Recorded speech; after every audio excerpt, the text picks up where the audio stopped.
Hello, welcome to my channel KM Chemistry Concept. Today's lecture will be Chemical Kinetics, Part 1, Lecture 2.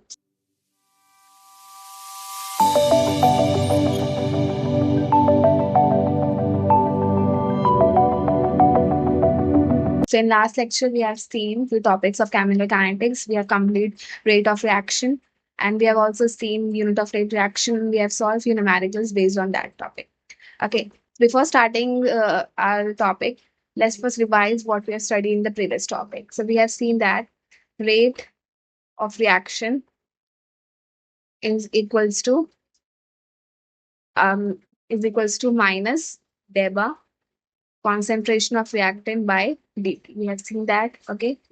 Why we use minus sign? Because the rate of reaction should always be positive, and since we always get a negative answer for rate of reaction in terms of reactant, so we add negative sign to make our rate of reaction positive. Okay. Other than that, what we have seen that rate of reaction is also equal to delta dp by dt, where p is the product. Okay, so we have seen this. Other than that, what we have seen unit of rate of reaction. So rate unit क्या हो जाता है?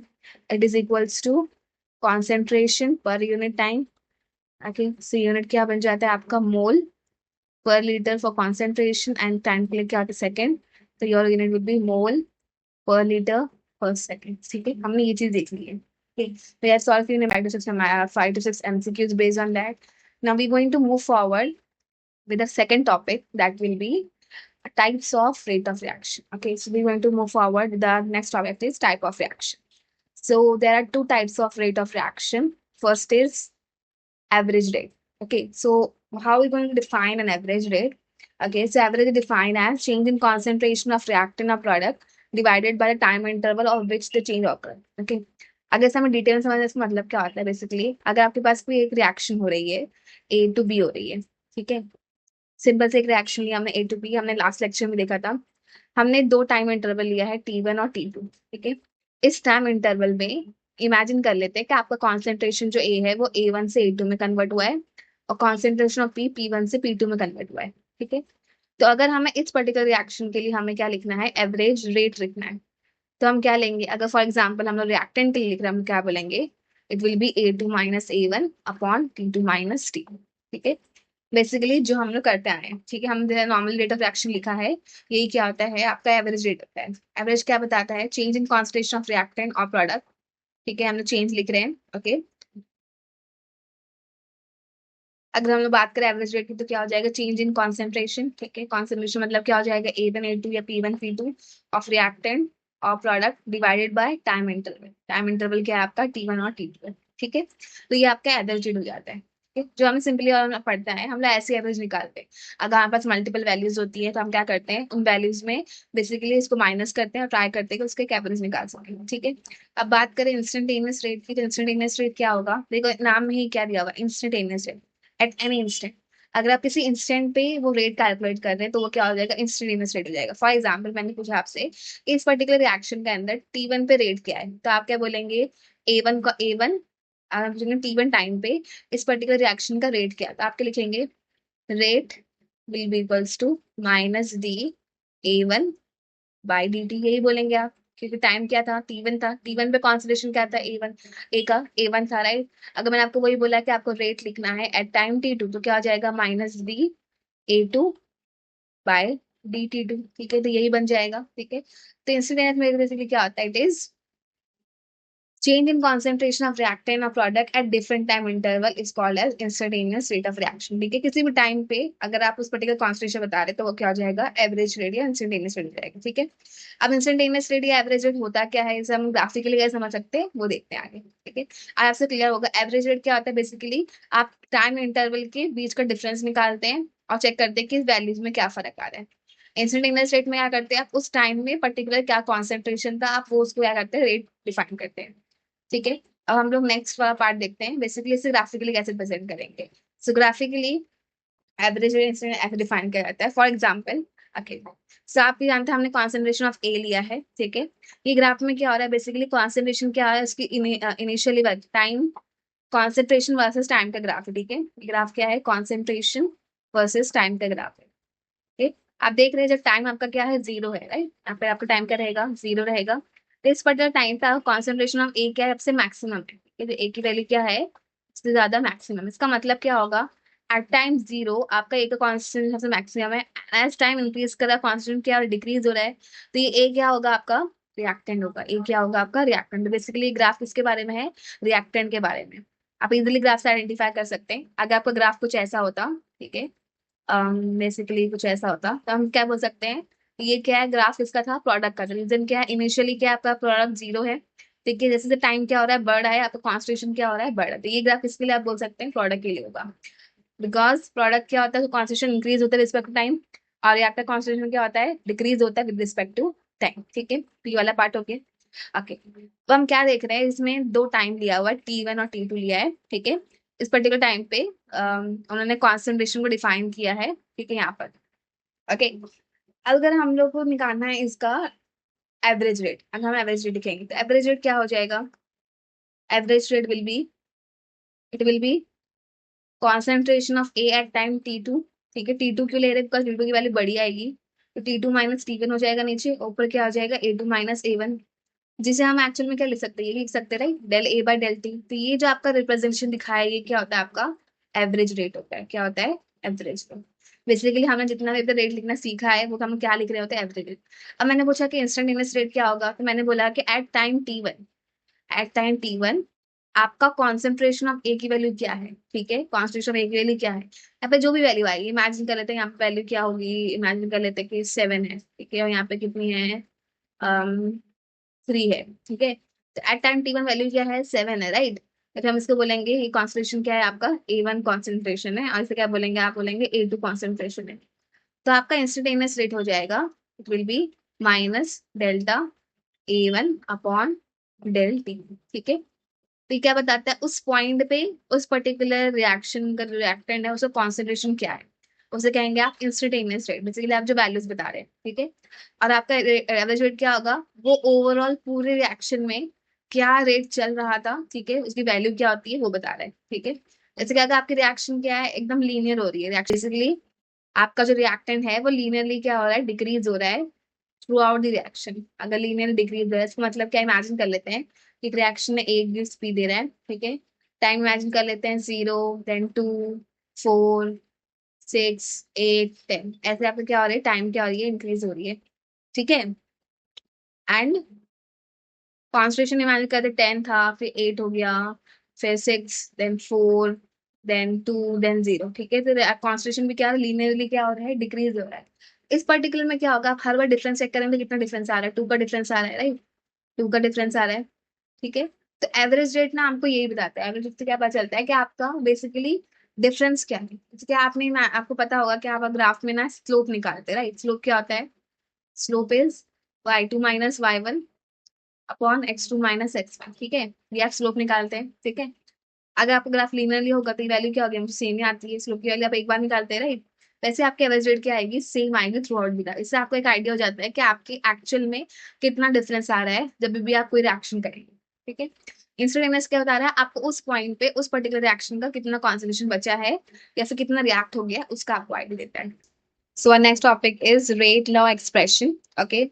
So before starting with this topic, let's try to write few rate expression for few of the reactions. So we are going to take examples. Okay, so let's take an example. Basic example जो हमने पहले first lecture से ले रहे हैं हम, ठीक है। तो एग्जाम्पल 1 है आपका, A gives B. Okay, so we have this example. अब हमें इसका रेट लिखना है, तो हम रेट कैसे लिख सकते हैं, there are two method to write. एक हम क्या लिखेंगे, rate in terms of reactant and then in terms of product. अगर हम रिएक्टेंट की बात लेके हमें क्या याद रखना है, हमें माइनस साइन डालना, राइट। इट विल बी डेबा concentration of A by d t, ये हो जाएगा आपका rate law in terms of product.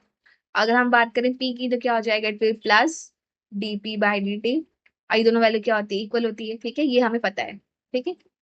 अभी रिएक्शन क्या है, इजी है, रीजन क्या है, इसके आगे कोई स्टैचोमेट्री नहीं है, there is only one reacting present. मान लीजिए मैंने आपको एक और एग्जांपल लिया है, हमने एक एग्जांपल ले लिया है, 2a plus 3b gives you 2c, ठीक है। ये कैसे कोई रिएक्शन है, रिएक्शन कहाँ से आई होगी, बेसिकली एग्जाम्पल लेते हैं एक general reaction, that is Haber's process. ये क्या होता है, H2 हम लोग हाइड्रोजन गैस लेते हैं प्लस नाइट्रोजन गैस लेते हैं and then it gives us ammonia. ठीक है, रिएक्शन बैलेंस नहीं है, रिएक्शन का बैलेंस करने में क्या करेंगे, आप यहाँ पे 2 ऐड करेंगे। ठीक है, अब यहाँ पे ये बैलेंस हो गया लेकिन हाइड्रोजन अनबैलेंस हो गया, तो यहाँ पे क्या हो जाएगा, कितने हाइड्रोजन प्रेजेंट है, 3 to 6 हाइड्रोजन प्रेजेंट है, यहाँ पे 2 है तो यहाँ पे 3 से मल्टीप्लाई करना होगा। तो ये सब जो नंबर्स होते हैं आपके कौन से रिएक्टेंट के या प्रोडक्ट के आगे से हम लोग क्या बोलते हैं, स्टाइचोमेट्री बोलते हैं। क्या बोलते हैं, स्टाइचोमेट्री। ठीक है, अब बेसिकली स्टाइचोमेट्री होती क्या है, ये बताती है। स्टाइचोमेट्री बोले इस चैप्टर में आप इसको क्या बोलेंगे, मॉलिक्युलैरिटी बोलेंगे। क्या बोलेंगे, मॉलिक्युलैरिटी। अब मॉलिक्युलैरिटी होती क्या है, आगे हम डिटेल में पढ़ने वाले हैं, बट फिलहाल समझ लीजिए मॉलिक्युलैरिटी होती है number of molecules actively taking part in reaction. Okay, कितने मॉलिक्यूल रिएक्शन में एक्चुअली पार्टिसिपेट कर रहे हैं कि ठीक है, कितने मॉलिक्यूल। ओके, सो मॉलिक्युलैरिटी क्या होती है, ये बताती है कि आपके रिएक्शन में कितने मॉलिक्यूल्स पार्टिसिपेट कर रहे हैं। ठीक है, आप इतना ध्यान रखिए कि मॉलिक्युलैरिटी क्या बताती है कि आपका रिएक्शन में कितने मॉलिक्यूल्स रिएक्ट कर रहे हैं। ठीक है, तो ये सब क्या हो जाएंगे, 2 3 2, ये क्या होंगे, आपकी मॉलिक्युलैरिटी हो जाएगी। तो इस पर्टिकुलर रिएक्शन के लिए अगर आपको रेट लिखना था, आप कैसे लिखेंगे, आप ऐसे लिखेंगे क्या, rate will be equals to minus डेबा 2A/dt। ठीक, ऐसे लिखेंगे तो ये रेट रॉन्ग हो जाएगा। ठीक है, तो आपको ये याद रखना है कि जो मॉलिक्युलैरिटी होती है ना, ये बेसिकली क्या होती है, इसे आप यूज करते हैं।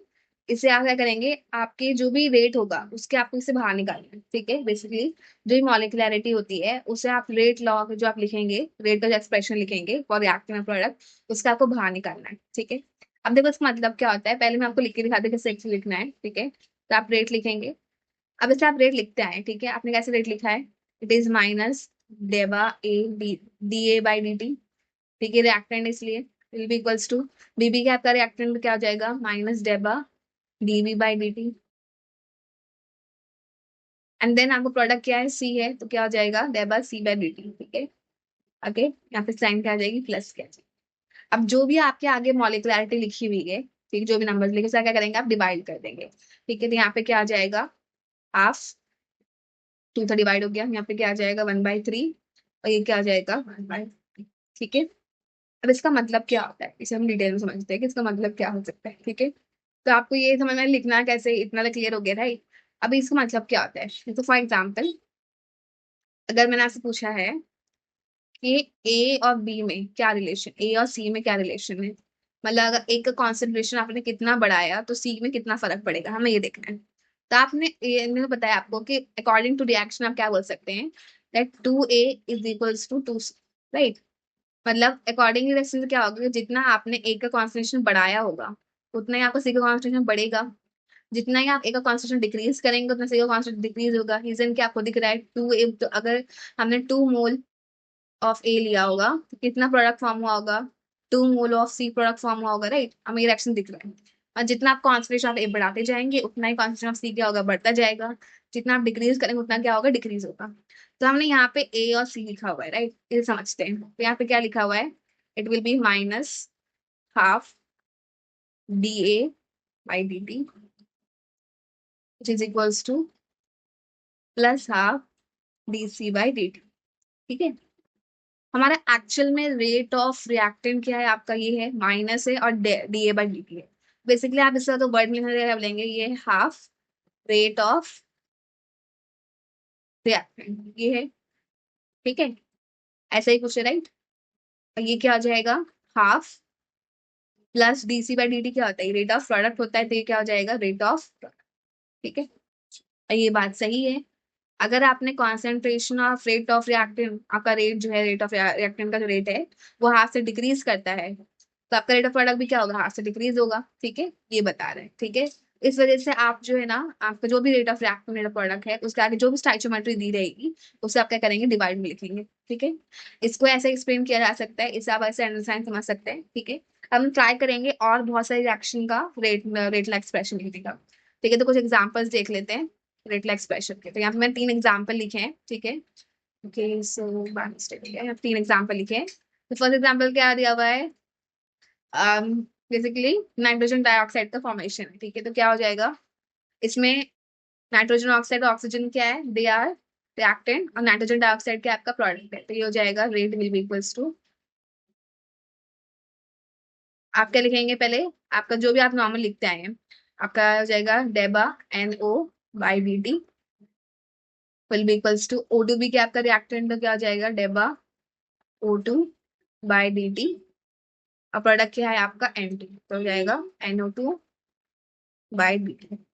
अब जो भी स्टैचोमेट्री सब करेंगे डिवाइड में लिख देंगे, तो यहाँ पे क्या है 2 है तो ये हो जाएगा हाफ, यहाँ पे कुछ भी नहीं है तो 1/1 मतलब 1 ही होता है, तो इसे इग्नोर करेंगे और यहाँ पे क्या हो जाएगा हाँ। ठीक है, ऐसे बहुत क्वेश्चन आ जाते हैं एमसीक्यूज में लिखने के लिए, और ये बहुत इजी होते हैं, पर आपको आइडेंटिफाई करना आना चाहिए।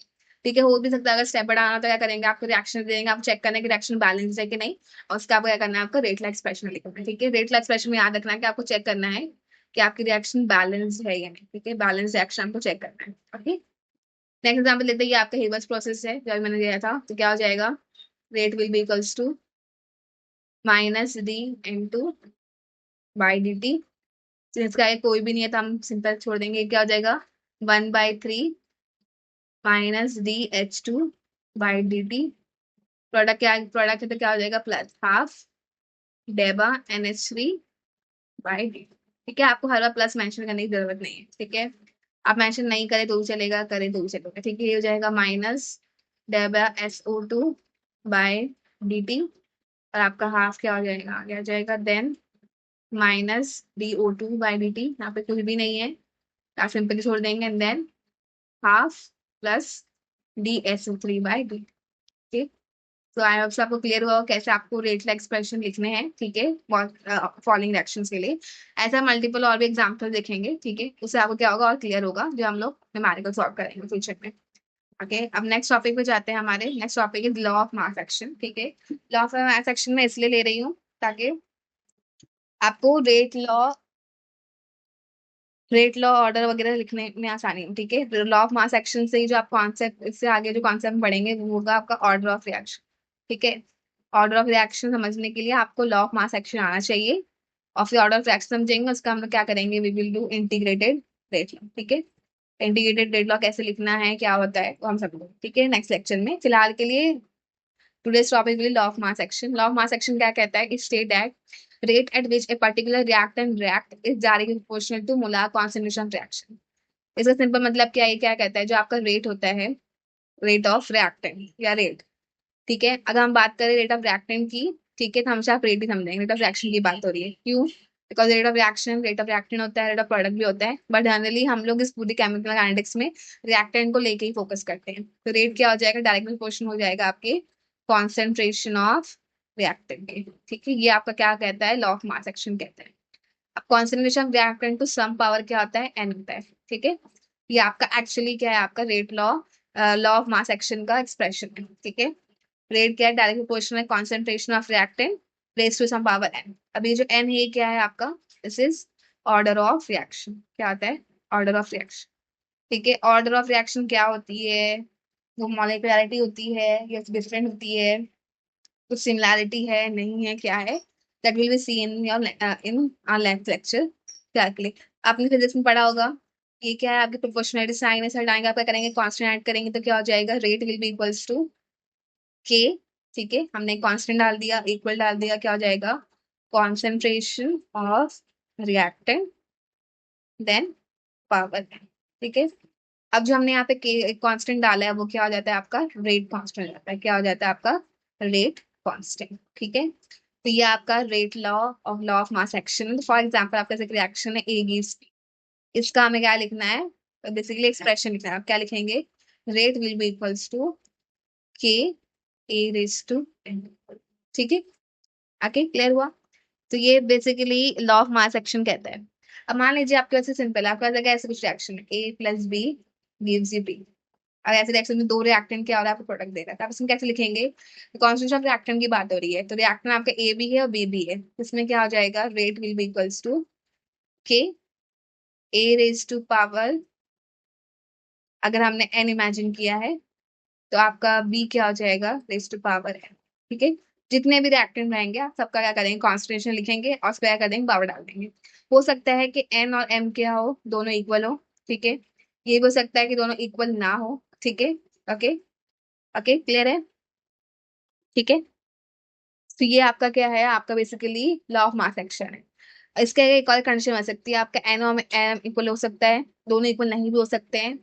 आपका जो एन और एम है, जो ये एन और एम है, ये क्या हो सकते हैं आपकी मॉलिकुलरिटी के इक्वल हो सकते हैं, ठीक है। मॉलिकुलरिटी के भी क्या हो सकते हैं, इक्वल हो सकते हैं। जैसे हम लिखेंगे कैसे, ठीक है, समझते लिखेंगे कैसे। तो एक हम लोग एक रिएक्शन देखते हैं, ठीक। तो we'll से एक रिएक्शन देख लेते हैं, general reaction A plus B gives you C plus D. Okay, so यहाँ पे जो भी कैपिटल अल्फाबेट है वो क्या आपके कॉन्सेंट्रेशन है, कॉन्सेंट्रेशन है ए, कॉन्सेंट्रेशन है बी और सी और डी। और जो स्मॉल आपके अल्फाबेट्स है वो क्या आपकी मॉलिकुलरिटी है, या फिर आप बोलेंगे स्टैचोमेट्री है, ठीक है। तो आपका रेट क्या हो जाएगा, रेट क्या होता है, it is direct proportional concentration of reactant, it will be K, concentration of A, concentration of B, raise to some power होता है। तो हम यहाँ पे इमेजिन कर लेते हैं एल है और एम है, ठीक है। ये एल और एम क्या होगा आपका, एल एन एम क्या हो जाएगा, it is order of reaction, ठीक है, ये ऑर्डर होता है, ठीक है। सो तीन कंडीशन बनती है, एल और एम क्या हो सकते हैं, इक्वल हो सकते हैं, ठीक है।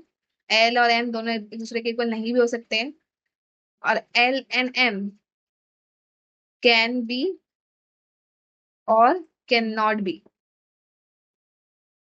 इक्वल टू ए एन, ठीक है।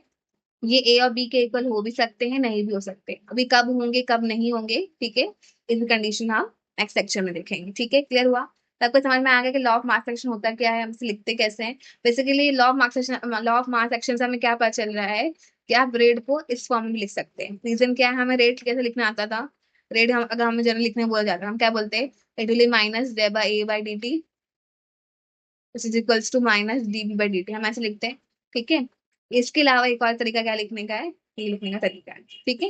ओके, सो आप सबको क्लियर होगा लॉ ऑफ मास एक्शन क्या होता है, ठीक है। अब जो हमारा नेक्स्ट टॉपिक है that will B rate law, ठीक है। रेट लॉ, अभी हमने रेट लॉ एक्सप्रेशन देखा कि कैसे लिखा जाता है। अब लॉ ऑफ मास एक्शन का इस्तेमाल करके हम लोग क्या करेंगे, we will try to write few rate law, ठीक है। हम इस पर्टिकुलर रिएक्शन का रेट लॉ लिखेंगे, तो कैसे लिख सकते हैं हम लोग रेट लॉ, तो rate will be equals to, अभी देखा हमने क्या आ जाएगा, k A D raise to some power l और एन। अब मान लीजिए आपके पास एक रिएक्शन दी हुई है, तो मैं एक रिएक्शन लिख रही हूँ यहाँ पर, that will B hydrogen peroxide, okay, and then it is converting into H2O plus O, ठीक है। पहले क्या चेक करेंगे कि रिएक्शन बैलेंस है या नहीं है, तो ये रिएक्शन क्या बैलेंस नहीं है, ठीक है। तो हम यहाँ पे कितना ऑक्सीजन हाइड्रोजन प्रेजेंट है, यहाँ पे 2 है, ऑक्सीजन कितना प्रेजेंट है, यहाँ पे 3 प्रेजेंट है, राइट। तो there are 3 oxygen present over here. So कैसे बैलेंस करेंगे हम, पहले यहाँ पे 2 कर देते हैं, तो यहाँ पे 4 ऑक्सीजन हो जाएगा, बिकॉज 3 बैलेंस नहीं कर सकते हैं। तो यहाँ पे हाइड्रोजन कितना हो जाएगा, इट विल बी 4, हमने यहाँ पे 2 कर दिया, देखिए सब बैलेंस हो जाएगा, यहाँ पे 2 ऑक्सीजन प्लस O2, 4 ऑक्सीजन हो गए, यहाँ पे 4 ऑक्सीजन है और यहाँ पे 4 हाइड्रोजन, रिएक्शन क्या हो गई, बैलेंस हो गई है। अब आपने जितना भी सीखा है हम ट्राई करते हैं इस पर्टिकुलर रिएक्शन को हर वे में लिखने का। तो पहले हम क्या लिख सकते हैं, आपको जो रेट लिखने आता है, रेट क्या हो जाएगा, इट विल बी माइनस डेबा H2O2, ठीक है, ये होगा। और क्या हो सकता है, प्लस डेबा H2O, और क्या हो सकता है, प्लस डेबा O, ठीक है। रीजन क्या है, ये जो आपका वाटर और ऑक्सीजन क्या दिया प्रोडक्ट, मैंने प्लस लिखा है, और आपका हाइड्रोजन पेरोक्साइड का रिएक्टेंट है माइनस लिखा है। हम ये कब करेक्ट मानते हैं, जब हमें ये पता नहीं होता कि बेसिकली आपको स्टैचोमेट्री ऐड करने की है। अब हम स्टैचोमेट्री दी हुई आप क्या करेंगे, इसे यहाँ पे हाफ लिख देंगे, तो यहाँ पे क्या आ जाएगा, हाफ आ जाएगा, यहाँ पे कुछ भी नहीं है, मतलब 1 बाय 1 है, तो सिंपल है। ये आपका एक रेट लॉ लिखने का तरीका हो गया। दूसरा क्या हो जाएगा रेट लॉ लिखने का तरीका, it will be k H2O2 raise to some power n रहेगा, ठीक है। इस पर्टिकुलर रिएक्शन के लिए जो आपकी n की वैल्यू क्या आती है, 1 आती है, ठीक है। तो ये क्या हो जाएगा, H2O2 raise to some power 1, ठीक है। हम 1 लिखे ना लिखे मेंशन करें, तो बेसिकली आप रेट को ऐसे लिख सकते हैं, ठीक है। ओके, एक मिस्टेक हुई है लास्ट स्लाइड में, ठीक है। तो यहाँ पे मैंने ऐसे लिखा था, ऐसा एक्चुअली नहीं होगा, ये आपका रेट लिखने का तरीका है, बट यहाँ पे क्या प्रेजेंट है, स्टैचोमेट्री प्रेजेंट है, राइट। तो हम यहाँ पे क्या कर देंगे, 1 बाय ए, ये क्या हो जाएगा, 1 बाय, ठीक है, this is the correct, right. Okay, so आप सबको क्लियर हुआ होगा, आपको law of mass action clear हो गया होगा, ठीक है। आपको रेट एक्सप्रेशन क्लियर हो गया होगा, आपको ग्राफिकल प्रेजेंटेशन क्लियर हो गया होगा, ठीक है। अब जो हमारा नेक्स्ट टॉपिक रहेगा that will B order of reaction, इसमें हम पढ़ेंगे कि ऑर्डर ऑफ रिएक्शन क्या होता है, मॉलिक्युलैरिटी क्या होती है, उनकी डिफरेंस पढ़ेंगे। ठीक है, फिर हम ऑर्डर ऑफ रिएक्शन की कुछ प्रॉपर्टीज पढ़ेंगे and then we will start with our integrated rate law for zero order reaction. Okay, thank you for watching. I hope so आपको क्लियर हुआ होगा topic. Okay, let's meet in the next lecture.